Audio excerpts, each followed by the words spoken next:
Honorables députés et sénateurs, vous avez un rôle à jouer pour aider à corriger les excès du passé. Vous les collègues du Grand qui quittez les groupes armés, je vais le dire.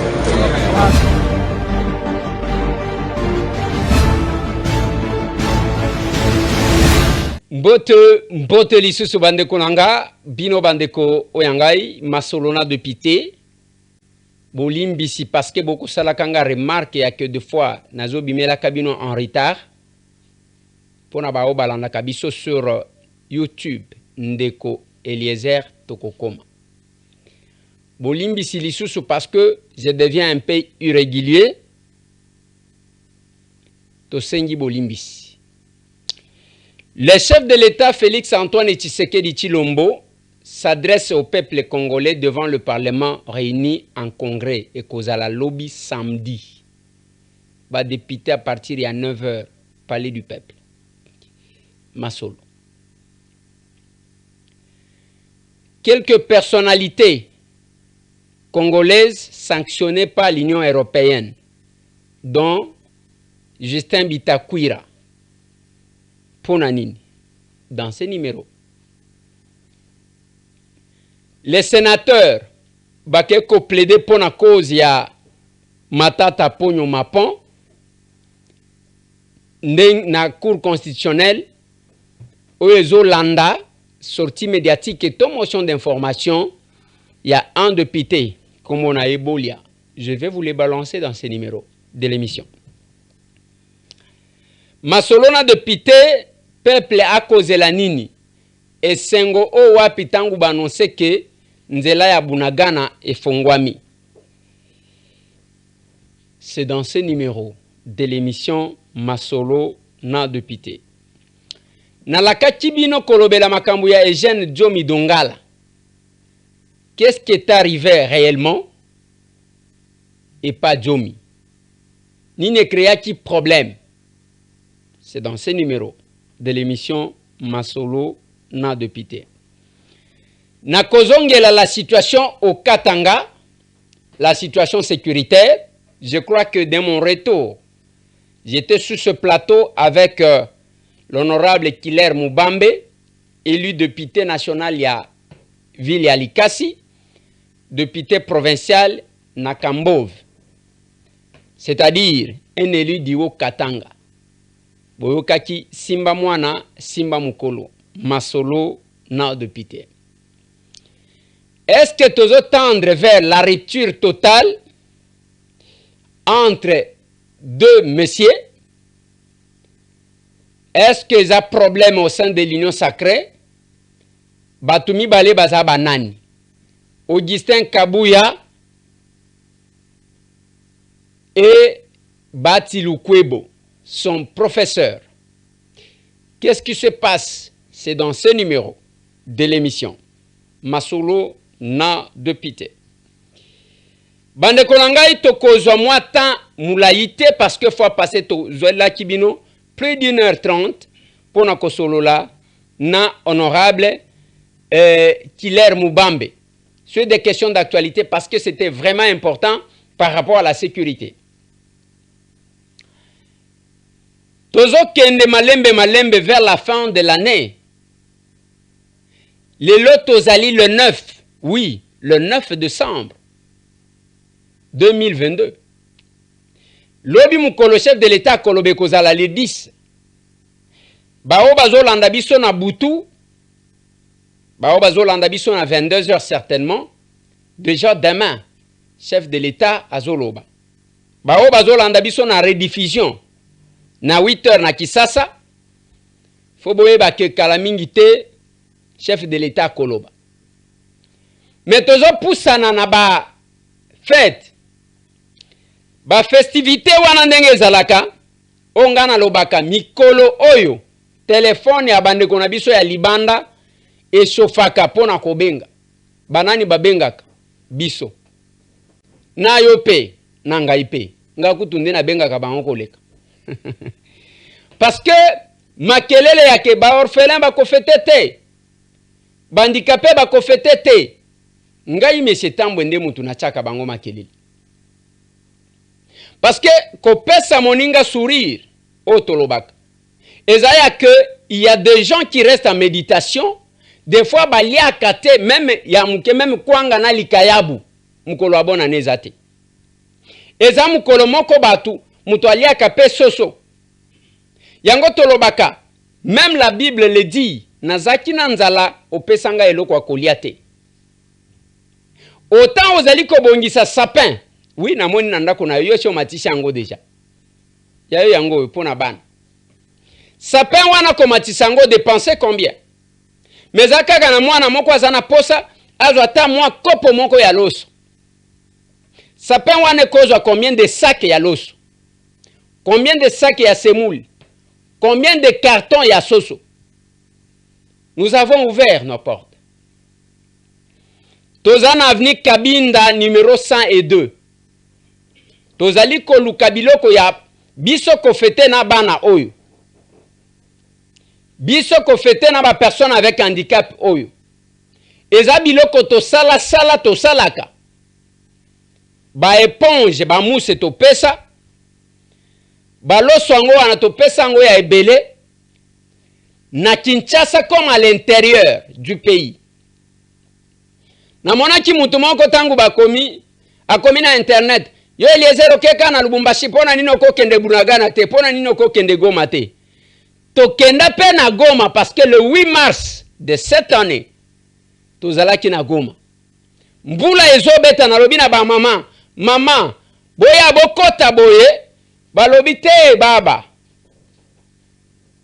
Tolinika tomona yo.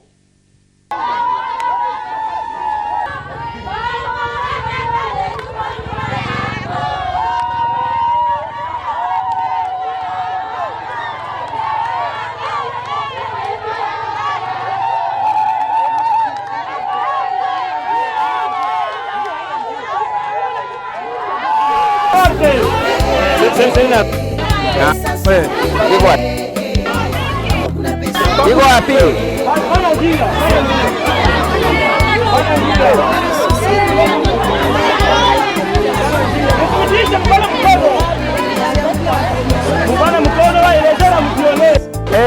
Mama, na mtoto s'il vous plaît. Mama, mtoto.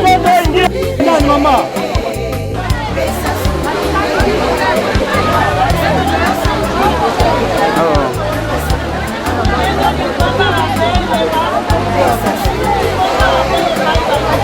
Kamata yoi. Merci baba, merci Mungu akubariki baba. Okay. Merci kabisa. Okay. Sasa. Tunaenda. Na ba mama papa. Na mkumbi. Mama.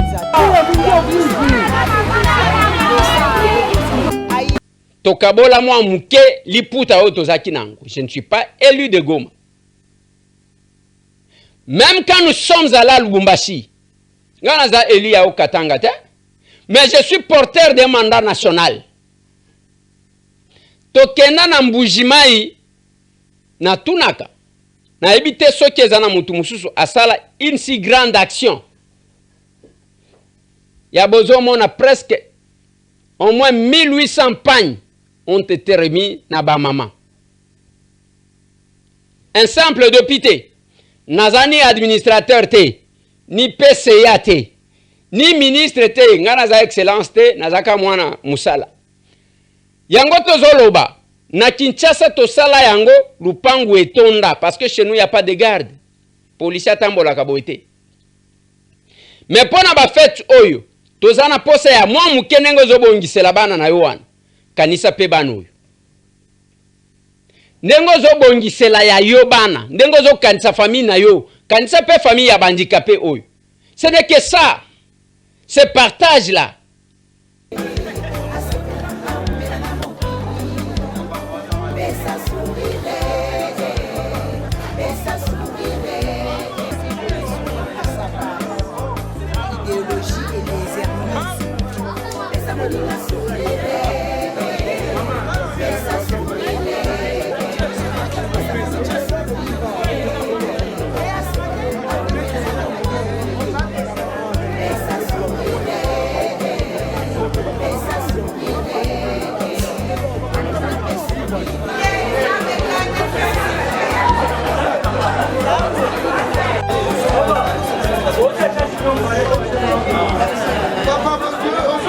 kosala velo nazwi natoki te nini te kendeke ya kowelela eza te nazwi kana pete yango nde tozopesa papa merci nzambe apambola ye akende liboso. Et boyeba aussi que pendant 7 ans, biloko misusu pe ya kopola bapesa kango bato. Biloko avarie bapesa ka bato. Mais ezana ndeko moko azana ferme à côté ka basoso. Okozwa soso abomoi na kati ya ferme. Ferme ezana sima ya mausolée. Mausolée ya Etienne Tshisekedi wa Mulumba. Lokola bokendaka kosomba maboke okoti kaka wana soit obengi na numero oke kuna okuta basoso misusu bazobwaka bamaki misusu osombi ya yo ponike ngana zozwa oyo ozwi soso na yo oke koliesa bana me ozokanisa pe bandikape soki oza na posa ya kosomba soso ezala bamaki obengi na numero oyo plus 243 pona bao bazali banda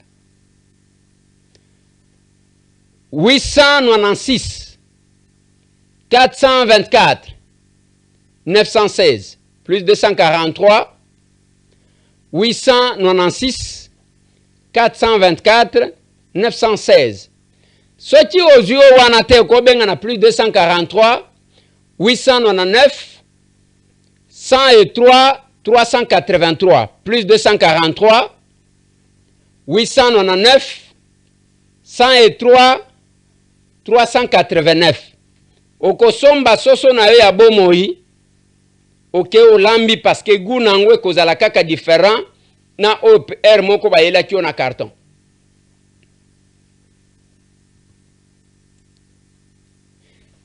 Moko topesaka bino ba information yake okoki kopona yango tout comme okoki koboya yango. Mais c'est aussi vous orienter vers eloko moko ya malamu. Yango chaque fois que je parle ya bus botika kokendaka na ba cortège même pona okende na kokunda mutu bino wana bozwi 20 véhicules ba muso bakokuta basi bakundi parce que embouteillage bozana marche bolingi bokende kinkole bino wana oyo na mutuka na yo oyo na mutuka na mais finalement boko somba biloko na bino soki bosomba ki biloko na supermarché biloko na bino akomela boye botiango na mutuka ambiance ango nde yango wana vous allez vous défouler.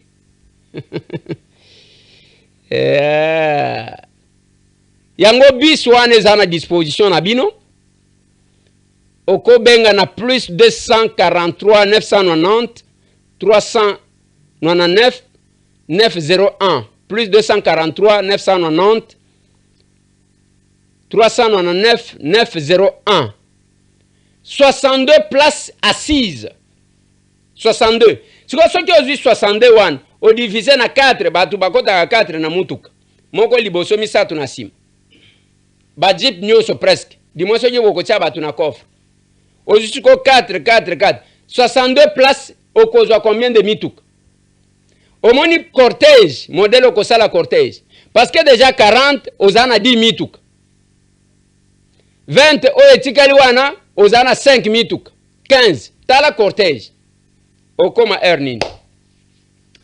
Lingi to aborder un peu rapidement Bamakambu on apesi. Le chef de l'État Félix Antoine Tshisekedi sera devant le Parlement réuni en congrès Lopi. Et Zakandengwana que le chef de l'État, la fin de chaque année, constitution Mutosengak, il faut asala l'État de la nation. Lobi tozo zelanini. Tokoyeba ke makambu ya sécurité zandenge nini? Makambu ya kolia zandenge nini? Le chef de l'État va rencontrer ba préoccupation nyonso tuwan. Ça sera demain.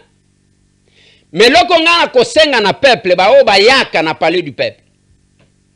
Tango zo kendeke mokonzi mboka zoloba. Tika ko beta maboko sans que oyo kananu mokonzi alobi nini. Parce que des fois comme lokola théâtre ba o bazo yemba kuna ba o bazo yemba kuna. Moko ye moko azo baye. Nano yo kite parce que soki obimika kawana batuni yo. Chef ango alobi nini? O c'est-à-dire béton. Non, le problème n'est pas ya béton. Problème est ya ke mokonzi alobi nini. Okozonga na nini. J'ai toujours dit une chose. boyebi chaque fois que bazoya ko présenter budget to mona ka tala ba politicien comme ma drapeau na ba militant ya ba parti na bango banda koyemba. Mais ce peuple là ne se pose pas la question de savoir nini yango ba tieli biso na kati ya budget. Tokolia to tokolia te. Et c'est tout ça. Lobby ngai na kosenga bao ba kokende. Bozala calme, vous écoutez le chef de l'État. Tango azoloba eloko esimbi bino, bobeti maboko. Et non quoi applaudir pour applaudir. Je pense qu'il y aura quand même de l'ordre. Et vous allez nous éviter beaucoup plus de drapeaux. Parce que comme en Nengouan, les gens vont faire le théâtre là-bas na ba drapeau pour que bamona ke bangonde balinyi mokonzi mboka alors qu'en réalité c'est autre chose. Et les airs à l'obinini, on gagne à l'obinde yango. Nous apprenons le lot. J'ai suivi la sortie médiatique. Il y a secrétaire général, il y a eu de peste Augustin Kabouya. Il lui réagissait na makambu yake babengani ye et pas wakwenda. Alobi azakuna te. Selon Augustin Kabouya, wakwenda zana problème ya mbongo zana mbongo te. Mais bambongo ya komi koluwe ba espace na ba télévision uchi wapi. Ngate mtu na lobby c'est Augustin Kabouya qui a dit ça. Alobi to yebi mutongo ye wana akosalaka ku na Sud Kivu. Parce que boyebi ke kuna zana problème. On demande le départ ya gouverneur. Et na kati akosenga gouverneur wana kende, on accuse le président du Sénat que c'est lui qui serait derrière, j'utilise les conditionnels. C'est lui qui serait derrière ce coup-là. Mais quand Augustin Kabouya passe à lobby, Yewana qui ne bénéficie ni de la confiance, il y a chef de l'État, azana problème na mokonzi, les lois zoluka ba problème nanga. Il est passé, il a dit ça sur Top Congo. Ngatem tunazolo. Mais je me pose la question devant cette déclaration. Monsieur Tambwe Nazalaka, un monsieur un peu libre, même quand j'analyse Bamakamunga Nazolo. Si tel est le cas, vous avez un problème.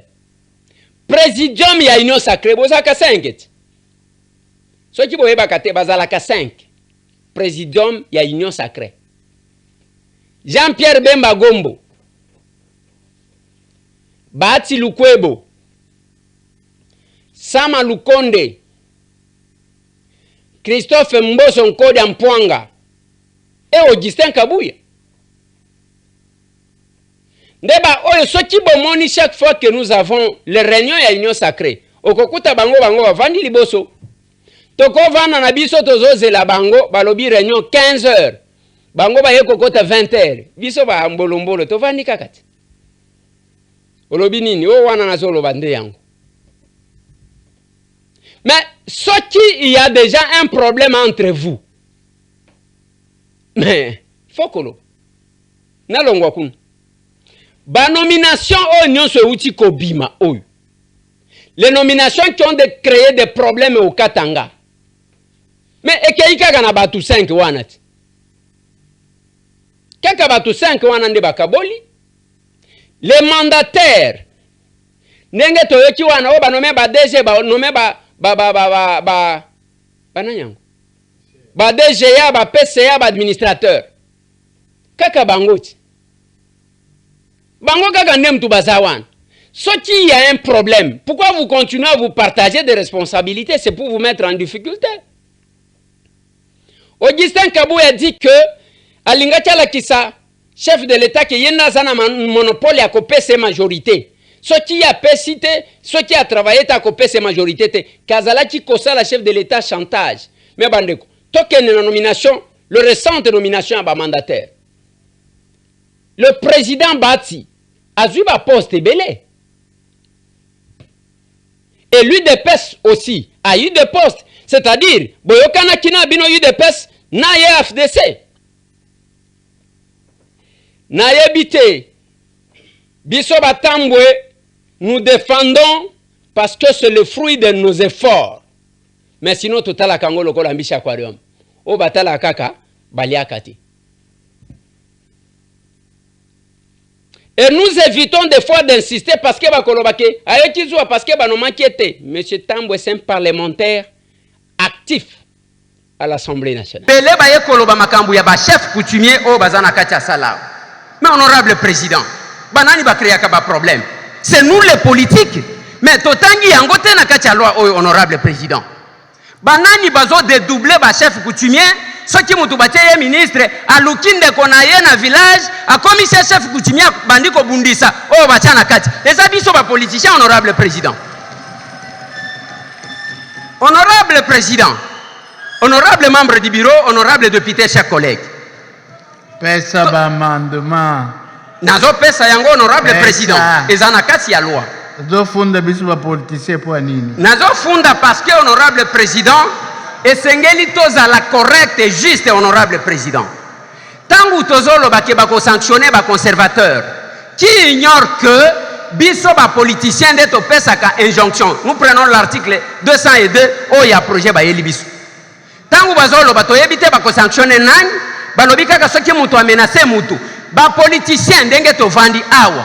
Il va prendre son téléphone à intimer un ordre à un conservateur qui par crainte ya kobungisa musala na ye, il prend une décision honorable président.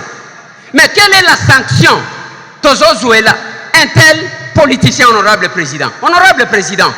Honorable. Makambu. Honorable. Honorable président. Politicien moko azana pouvoir sur les conservateurs azate. Teko kokosi la biso makambu. Et il représente son peuple. Et nalobaka tous les jours que mukoloba o batinda kinga bakoloba ke Eliezer yo lisusu te, je m'inclinerai et je partirai. Les nominations kaka oya kokabola ka o ebimisi ba problème na Katanga. Lelo il y a plusieurs versions bazo pesa. Non prophète Jérémie wana balobi ke azaka sayen bamso balobi azamu songe bamso balobi azamu tetela azaka sayen o balobi ke azaka tangete nazo tuna ka mutuna moko. C'est le fait de ne pas appartenir au Katanga nde mutu akoti ko bénéficier liwa ya modèle wana. C'est une mort atroce qu'on ne peut pas encourager, mon Dieu. Qu'on ne peut pas encourager. Ata mutu nini, mutu nyonso normal, akoti ko encourager te. Boti ka koluka ko défendre l'indéfendable. Quand il y a quelque chose, ya mabe salem, il faut condamner ça.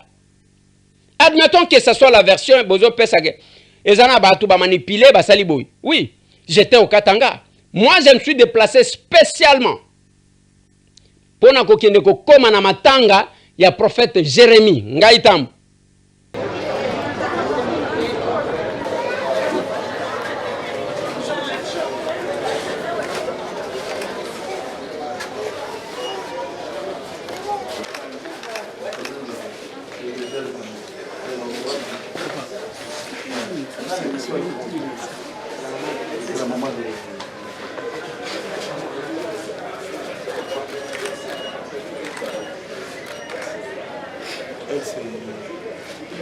C'est la femme.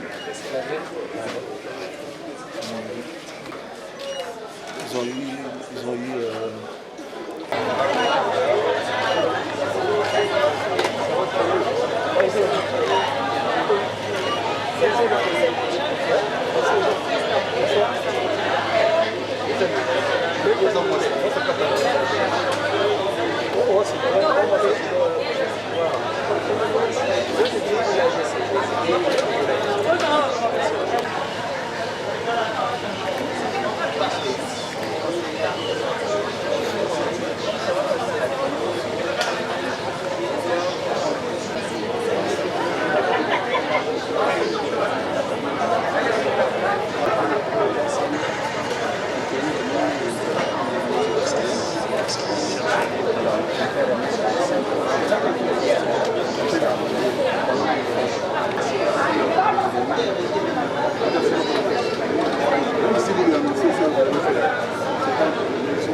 Le monsieur, je ne l'ai pas connu de son vivant.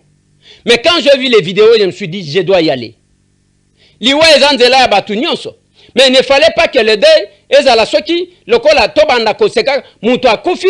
Allez, biso to tikali conscience tranquille. Non. En quoi est-ce que nous sommes représentants de ce peuple? Tokendaki kosala maturité, tokendaki parce que tozaka na mutema ya modèle wa. Ceux qui posaient des questions, kende bunagana kende boy. J'étais parti à l'est du pays, messieurs. Na kenda Kasai, na kenda ba Kananga, na kenda ba Mbujimai, na kenda ba Kabinda, na kenda Loja, na kenda kuna na Goma. Katanga wana, ce n'est pas la première fois que je vais. Tuna monsieur Tambo, tangu ba Katanga bazaka kokota. L'unique journaliste azayo kokinezanga. Tangu M23 zwaka Goma à l'époque, l'unique journaliste ya Kinshasa kenda kezanga. Tuna ba koyebisa yo. Et je ne pouvais pas rester ici na Kinshasa, je tourne le pouce. Sans que ne fût-ce que compatir dans la famille wana koyeba qu'est-ce qui s'est passé. Parce qu'il y a trop de versions. Na kutini ni bazolo. Bato liboso balobi ezaba wewo. Mutu wa moto amemaki pasteur bakomi kuna pasteur abandi ko benga mutu abenga ki azate lokola azaki na mbongo ya kofuta moto tende wana lobi na kolukelewe ba problème abeleli ke mutu ayiba kabiso ba moto yeyi. Baeba beti babomiye. C'est la première version, je crois que boyoka kiang. La deuxième version que j'ai trouvée dans Katanga, ezaya nengenin, ezaya que les politiciens, quelques politiciens katangais, bazaji koluka elo comme nini a déclenché la guerre, compte tenu à mécontentement na bango, surtout la nomination, il fallait ba déclencher le comme koboy, ya que bazwa comme raison. Est-ce qu'on pouvait cibler que celui-là? Je dis non. L'autre version, ezaki a que prophète Jérémie, azaki kolinga mwasi ya mutu moko ya un agent de l'ANR, et que cet agent de l'ANR a utilisé notre agent de l'ANR qui s'est transformé en Manseba, ou en Wewa nenge bazo benga bango, awana Kishasa, nde bakekuna pour que basila nanaye contenu azua ya kibombanda. Mais la question, comment mutu wana ya wewe ayebaki kake ero oyo prophète Jérémie alinyabim ou bien bangonde babenga ki ba utilisaki, c'est toute une chaîne si on doit comprendre ça. Et les autres aussi ont cru que lokola bango balingaki ba déclencher ba keko tomber sur un Katangé et ça lokola va se tromper cible parce que le règlement des comptes c'était contre un Kassayen. Tantôt papa na ye azalaki Katangé te azalaki Kassayen. Tantôt ngai na lobi boy. Ngai na kendaki na Lubumbashi. Parmi batu na kuchi j'ai trouvé la sœur Mireille Mbayo. Chantre one. Alobi nanga ke oya kufi azaleki na ngai propre. Tata moko. Mais ce qui bolobi que azalaki mutetela, soki azaki musonye, soki azaki Kassayen. C'est-à-dire même cette sœur-là n'est pas katangaise azamulu bakatite. Je pense que ce ne sont pas les arguments qui tiennent. Argument wana ezo tenir te. Oh, ça l'y avait, ba katangé, ba député katangé, ba bimi na salle, parce que j'ai dit, ce qui le député katangé était sorti de la salle, c'est de l'irresponsabilité. Parce qu'il y a eu mort d'homme. Atiki moi si wana na zemi. Moi j'ai trouvé même que des fois boyebi ba famille africaine nenge zalaka.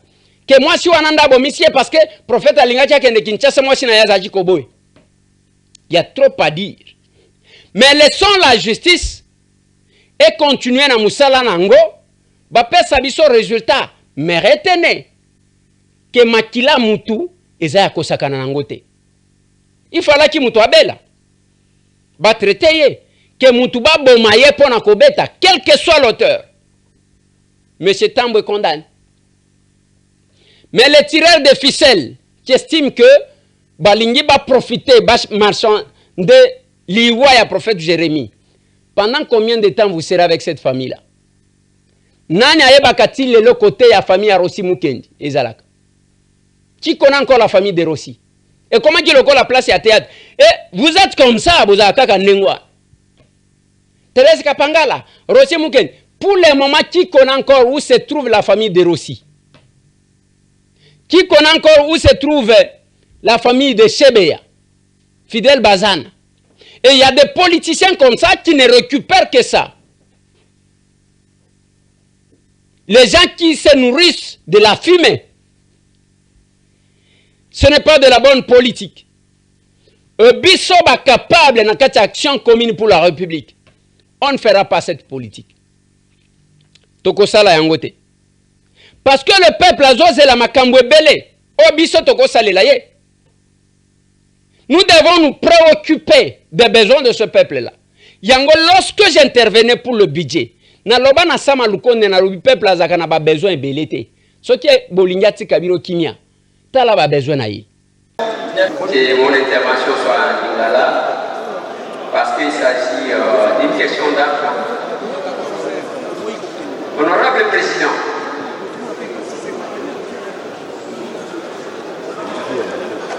je demande l'autorisation honorable. Allez-y, c'est bon. Merci honorable Président.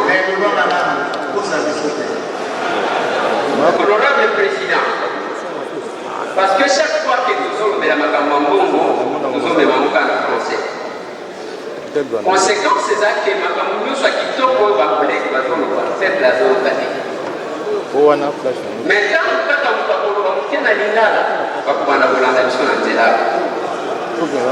honorable Président, d'abord nous allons féliciter Madame à travers le Président. Honorable Président, nous soyez dit et l'homme politique, nous sommes à politique. Elle dit que le ministère est à la représenter les besoins de la population. Parce que le ministère pour la salade. Parce que la population est à la salade. Tout ça, le ministère pour s'occuper de la population. C'est ça le ministère. La population est à la salade. Parce que le ministère de l'agriculture, élevage, n'a pas de à la santé, parce que le ministère. Mais honorable Président, quand vous avez là, nous colonions so, mais Mbongo wana et comme la population est président. Voilà pourquoi, tant que vous avez la population en Togo, mais j'ai découvert pourquoi Mbongo est comme plus Mbongo est comme plus tu vas doubler ma dépense. Pour les comptes de l'État.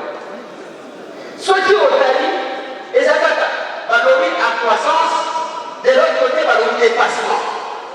À la page 51, le président, le ministère de l'Union, il y a 6 ministères. La miniature, on a besoin de population des Awa. Oui, les amis, madame. Tout de suite, ministère, il y a défense. Ministère, il y a Liboso. Président, les bâtiments, il y a mon besoin de délai. Mais les coloniaux sont basés sur nous avons fait ça de mon côté, il y a beaucoup de soldats, il y a beaucoup de France, il y a beaucoup de l'armée, mais il y a un document où il y a des petits militaires à Liboso, les autres membres de délai et sa défense, président. Deuxième élément, président. Dans un ministère à nous parler et un ministère d'enseignement, primaire et secondaire. Un collègue, il sait dans mon collègue, il m'a dit 50 ans, document mini. Précis. Nous avons un document pour des comptes, page 51. Déplace là. D'accord, très bien. Il y a mis par le président. Dans un enseignement. Tout le lobby, oui. Dans un gratuité d'enseignement. Mais il y a un docteur à l'hôpital qui est moi aussi pour ton école. Si vous n'avez pas affecté l'enseignement, honorable président, les autres qui n'ont pas moi qui va être là, on va troisième ministère, et ça y a l'intérieur. Honorable président,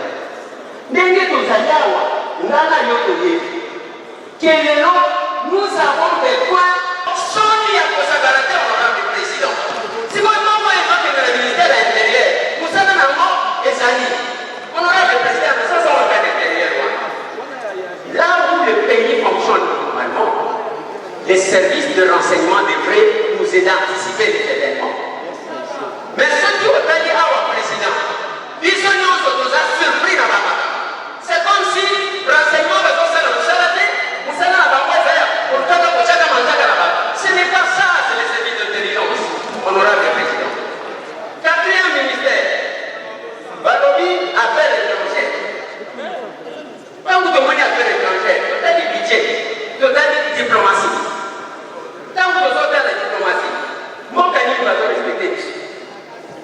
Bimana passeport ya Congolais, batunyo so bakoleka, yo bakozana tu, batunyo so bakoleka, batuna lupe bazotalela yo.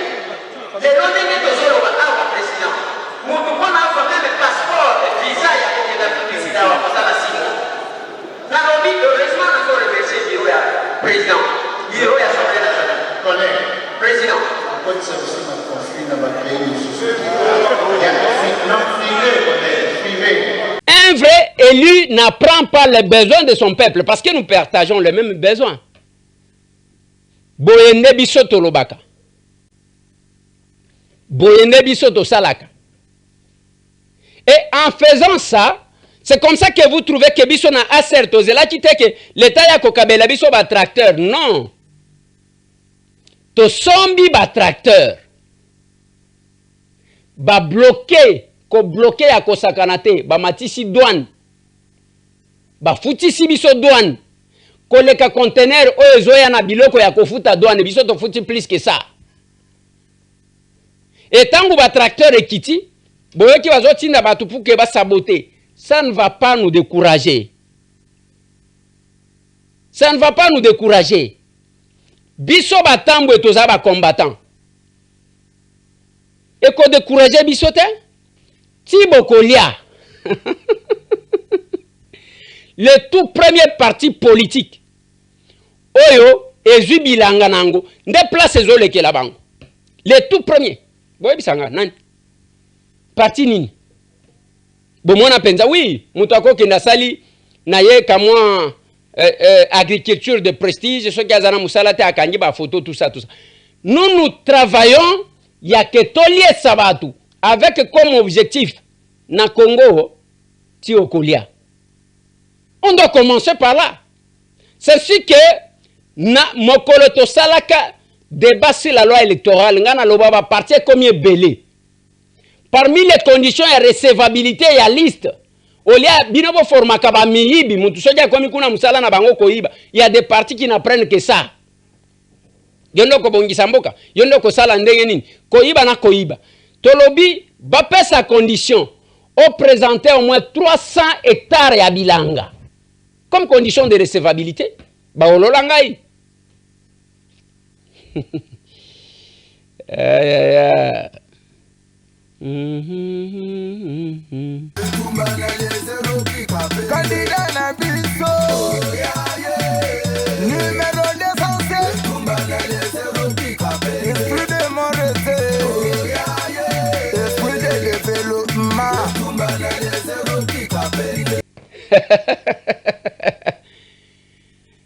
Yango tozolo balabino ça vient. Ata ceux qui m'ont copié en retard.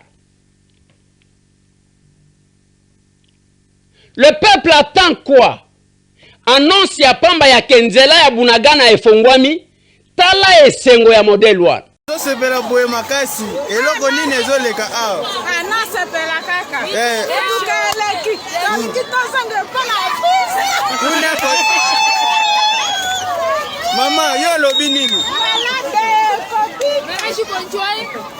Yo lobi nini?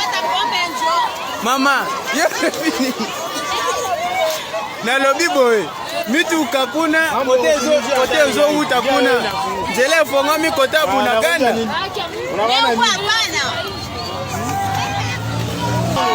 Olobi nini pona nzele fonga mi?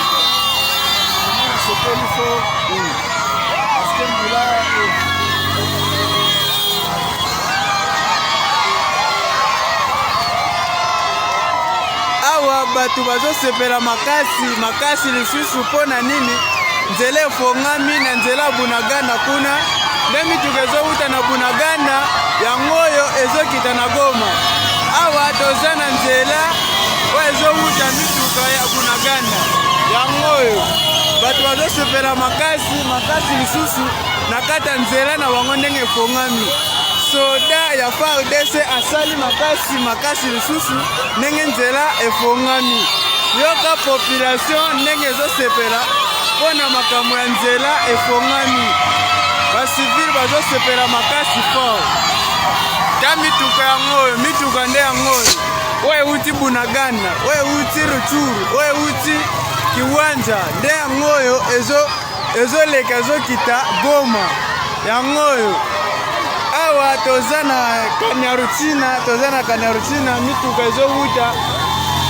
ezowuta kiwanja ezowuta ruchuru ezowuta Rumangabu nde ezoya na nini na Goma ezowuta pe bunagana nde yango oyo basifili oyo bakima na bamboka wana kuna nde yango oyo bazosepela po nzela efongami. FARDC topesa coup de chapeau et pas son excellence Fatih Beton asali nyonso au FARDC atukosa. Le peuple a besoin de ça, de la paix. Il y a unité à récupérer. Yango nga na lobaka na bino.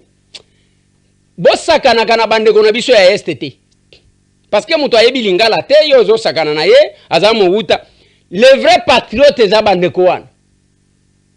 Bakolo bamba bunagana ngwe kende kaka. Biso to koma soki kote ya Uganda soki ya Rwanda. Mikolo nyonso lelo tala esengo. Balobi to komi kozonge pa na biso. Ponzela ya bunagana efongwami. Le peuple a besoin de l'unité. Je vais vous rappeler quelque chose. Nous allons Laurent Désiré Kabila ne rêvait pas arriver à Kinshasa. Tant que avancer, bazui Kisangani. Atuni bana Kisangani boyoma singa mwambe. Yabino yango yu. Wana basakana kana bangote. Alobi mo. Tosuki awa. Bana Kisangani boyoma balobi te. Kinshasa. Aïe aïe aïe. Alors qu'ils sont vraiment éloignés de la capitale. Batu bazaloko tozaka lokola bana mutu moko parce que tolinga ko kabwana te mutu alinga ko kabwana kaka yo chantre yake balkanisation mais au sala kanini pona ba balkaniser mboka na yote chantre dans toutes les émissions dans toutes ces sorties tes sorties médiatiques yo loko sambelaka ezaka ke ba balkaniser côté ba M23 il y a des Congolais qui sont là oh Willy soki ngoma soki nani ba tu ko sanctionner. L'autre fois je vous ai montré quelqu'un d'autre oyo a remplacé qui est oyo azana nanya oyo abota mana kitambo e ba ke kuna famille na bango baza tranquille parce que ba yebi ke tango ba ko sala ba dialogue ba sali ba négociation ba ko zonga ba ministre. C'est ça le mal. C'est ça le mal. Le Congolais, le vrai Congolais alors okomona ke ba compatisaka mikolo nyonso s'il y a un problème na bande kona bango parce que c'est le même sang. C'est le même sang. C'est le même sang. Mais bino bozaka na bino kaka ndengwa. La question des jeunes Jomi Dongala. Tomonika ba image oyo.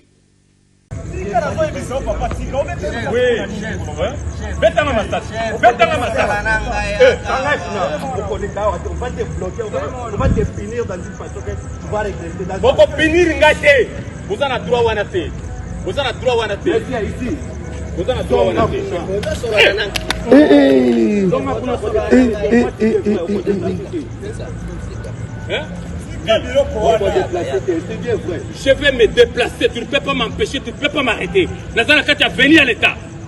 Hein? Mais c'est un ancien ministre, je suis chez moi.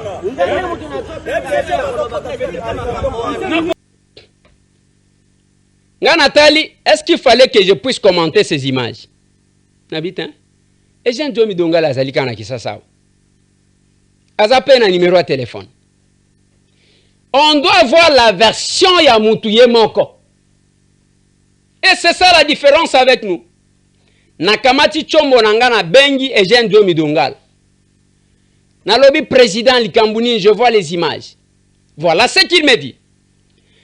A lobby oyebi hôtel nanga kana. Nous sommes là depuis des années.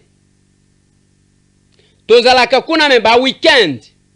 Ezakana batu bayaka ko louer l'espace autour ya piscine tout comme nakati. Bakosa la barbecue na bango, bakosa la boy. Comme c'est le week-end, on fait louer ça pour avoir un peu d'argent. Oui, et puis c'est une activité commerciale aussi. Il y a eu la première fois. Tomoni ba garde ya ministre ya défense. Ba yeba lobi wana te yemoko ayaka kutu. Akoti ba expliquer ye. Abi ok parce que ya zalaki na lupango oyo kangami na kana. Ba expliquer ye a comprendre akei. Alobi kutu ke bientôt là nga kutu nazobima aw problème ezate. Deuxième fois ba garde na yeba ye. Obozo chama kelele excellence azo pema.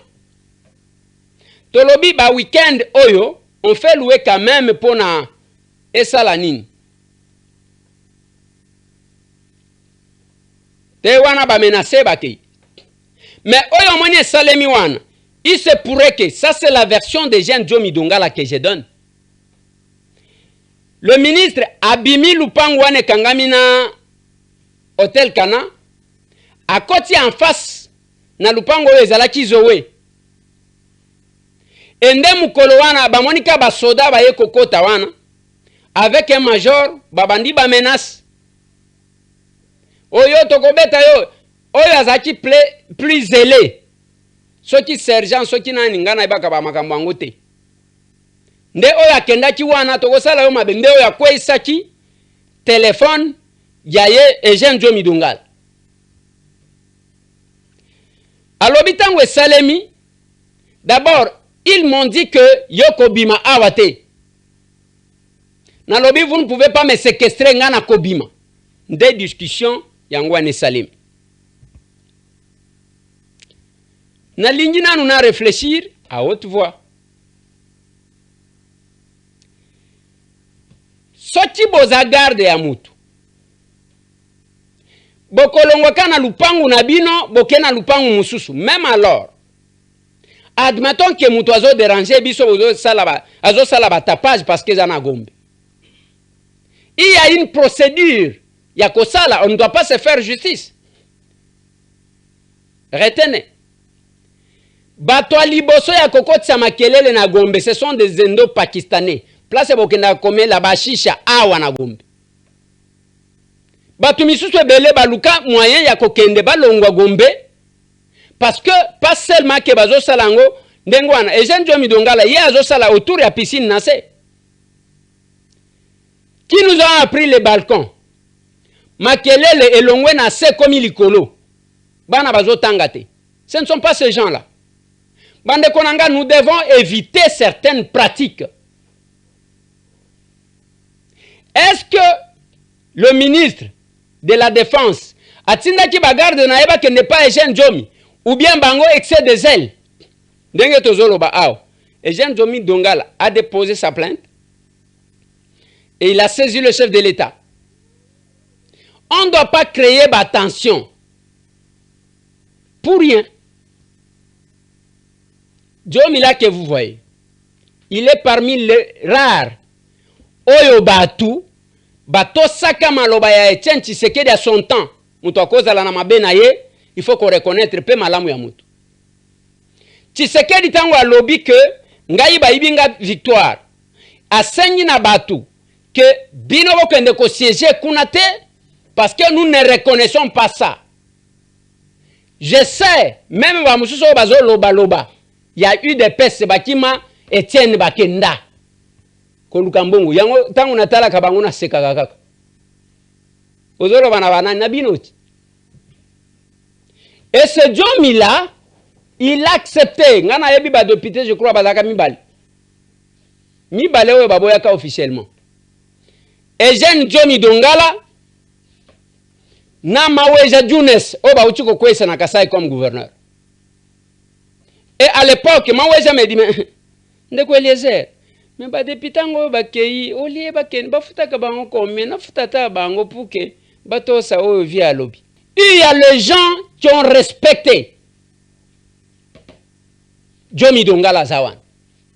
C'est pas pour rien et pas Jomi. Boebi motilio zaka compliqué. Je voyais les combattants et les cadres de l'UDPS et pas moi Mobaliwan. Jomi Dongala Zamu Kongo. Baloba keba Kongo bakabakate. Mais j'aime Jomi. Il mange avec les gens. Na ebite soki bakowanga na elelo. Et ce pouvoir, ce régime, Jomi Azamu Payati. Aza parmi bakolo régime oyo. Par conséquent, on ne devrait pas les toucher. Moutoua kozanga poste. Mais kozanga ki mokolo poste. Ezate. Ezabiante. C'est là que vous avez senti, j'ai été touché dans mon fond intérieur. Mukolo, l'action commune pour la République et toujours que la marche pour soutenir Mampinga et dire non-agression, il y a ba Ougandais et ba Rwandais. C'est l'unique jour depuis la marche Banda qui s'est tiré. Et ça n'a pas tiré que ça gaz lacrymogène. So que ça gaz, major wana lingacha kimamba hune. Ah c'est chaud. Ngaitamwe magambo. Bango siko babosana chike biso tozana ba réserve ya bagaz lacrymogène na nzoto. Mutu akobeta na ye masolo ndenge bazobeta kati na fachi. Ndenga za master na ye. Mena milinga toleki bango. Oui, toleki bango. Toleki bango bien. Toleki bango. Ba sénateur bakendaki na cour constitutionnelle. Bake na cour constitutionnelle ko plaider ka ya Matata Ponyo Mapon. Et avant cela, depuis que la cour constitutionnelle s'est prononcée, les langues se sont déliées. Les professeurs, il y a une louba sali déclaration. Les sénateurs, mais avant, les sénateurs, c'était à l'Assemblée nationale. Sur une motion d'information, il y a honorable Bolio a lobby que la haute cour ne devrait pas être une insécurité pour nous. Parce que balobaka que ce qui est Tchakou ndeke kosekate. Est-ce qu'on peut suivre ça? De tous les citoyens congolais. Et cette sécurité est assurée par les lois de la République au travers l'instrument judiciaire qui applique nos lois, c'est-à-dire des cours et tribunaux. À ce jour, honorable président, il y a des arrêts de la Cour constitutionnelle qui sont en train d'animer l'actualité de la République démocratique du Congo. Il est vrai que les arrêts de la Cour constitutionnelle ne font pas appel à débat et aussi ce sont des arrêts qui sont sans appel. Point de question de rappeler que la Cour constitutionnelle a eu à prendre un arrêt RP le 15 novembre 2021 dans une affaire de détournement des deniers publics qu'on a appelée affaire Bukangalonzo. Presque une année après, donc le 18 novembre 2022, la même Cour va prendre un deuxième arrêt par lequel elle se déclare compétente. Ceci, honorable président, distingués membres du bureau, honorables députés, chers collègues, me pousse à l'interrogation sur deux faits. D'abord, l'image de la Cour constitutionnelle de notre pays et ensuite, la promotion de l'état de droit que nous prônons tous. S'agissant de l'image de la Cour constitutionnelle, honorable président, comme je le dis, tout le monde sait que ces arrêts sont sans appel. Maintenant que la Cour, pour une même affaire, s'est prononcée incompétente, et après la même Cour va se dédire pour dire qu'elle devient compétente, il y a un peu crainte de mon côté, honorable président.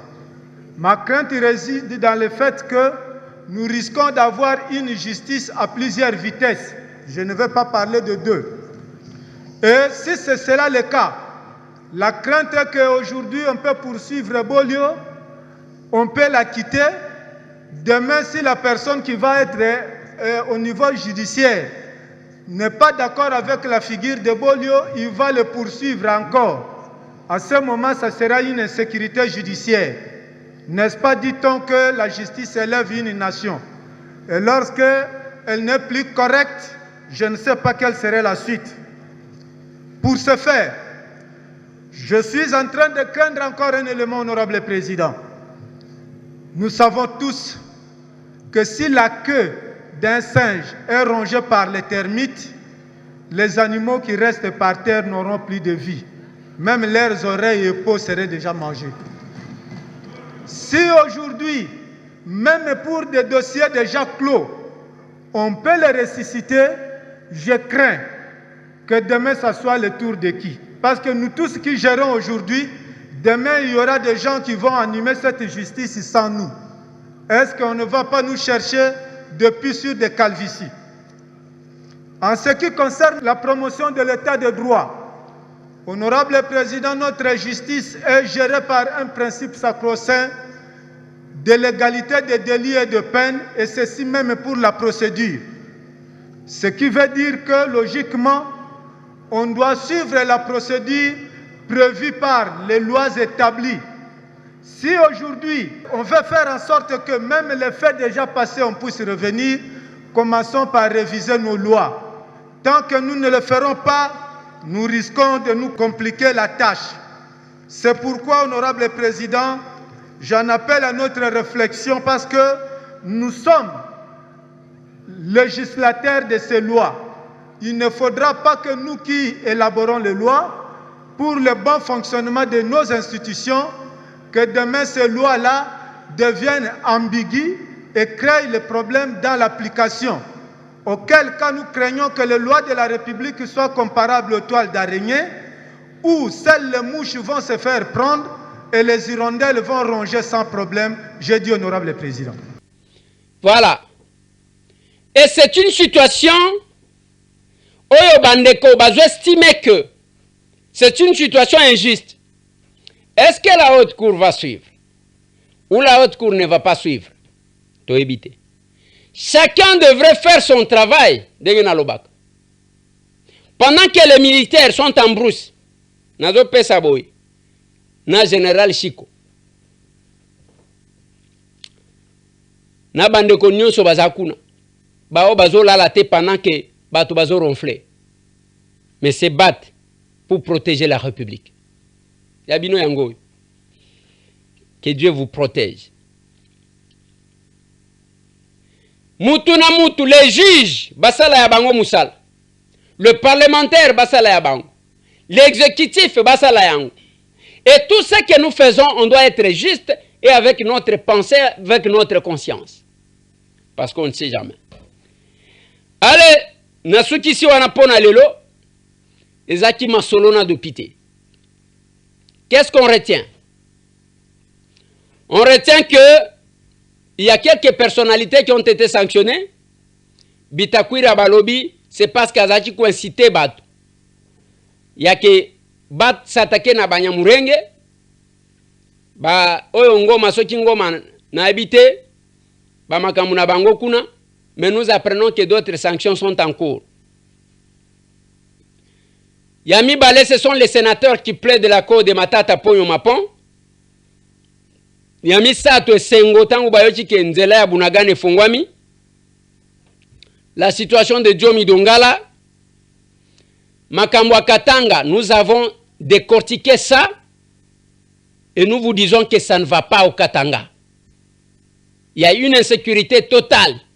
Boutou comme Moï.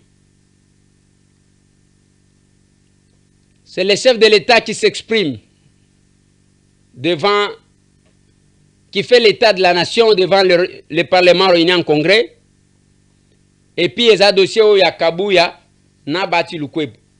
Qu'est-ce qui se passe? Mais lobby, échange patriotique, il y a Kafou Kaf. Parce qu'on doit arrêter des stratégies, il y a Makambo Zanase, et aussi Bandekwa Kasangulu, Tokoya Wanapona ouverture, il y a siège à Kasangulu. Il y aura une forte délégation. Mais venez d'abord demain, c'est demain que nous allons constituer ça. À 9h juste, ndeto bandaka. Kokoma na 9h, parce que toko banda na 9h. Allez. Tosuki si wanapona lelo. Soki ozana posa ya kolanda kabiso, okena ndeko Eliezer toko koma. Je dois dire bonsoir na maman Efrazi. Azana France. J'étais très content, maman. Yakomo na yo pe yakoyoka yo. Allez, Botika la brancher, sinon c'est chaque jour à 22h sur votre chaîne, Tokomi Wapi Télévision. Tomonan.